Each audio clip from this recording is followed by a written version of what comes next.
Hi, welcome to Mentoring Day here at Triathlon Solutions.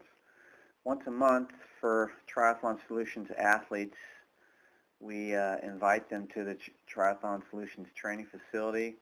Here we can analyze swimming, cycling, and running technique, also weightlifting, core strength, flexibility testing, just getting a whole analysis of the body as it moves. So with the 7 elements of athletic movement, we're going to analyze running today using the treadmills. We have Triathlon Solution athletes Chester and Kyle.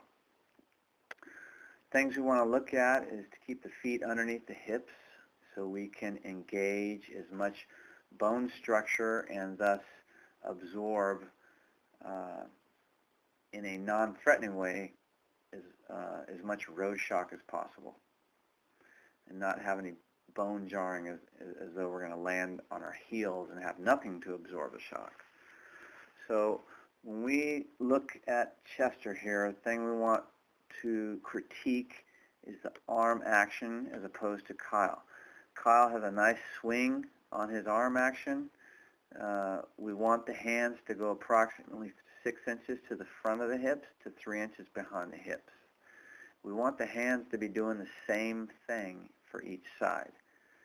If the hands do different actions, that's going to throw the body, instead of a 6 o'clock to 12 o'clock movement, it's going to move you in the 3 to 9 o'clock direction. As we move up here on Chester, we can see that his hands are kind of in a T-Rex position, and thus he's isolating the power that the arms can have in forward movement of running.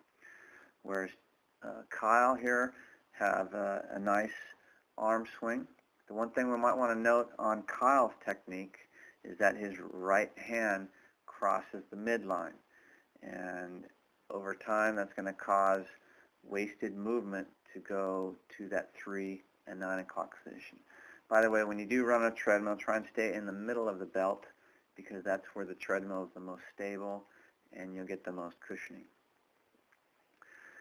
So as we move over and analyze the arm action, again, we want both hands to do the same thing and brush the hands, use those bony landmarks to let you know that you're crossing and finishing your arm stroke. By the way, Kyle ran a 1 hour, 30-minute half marathon in the recent Carlsbad marathon. So we have high expectations for Kyle this season. And as we move behind, we definitely do not want to land on our heels. They're doing a good job with that because we want to take advantage of natural recoil, body shock absorption. So thank you, and if you become a Triathlon Solutions athlete, then come out and join us on Mentoring Day and do some training.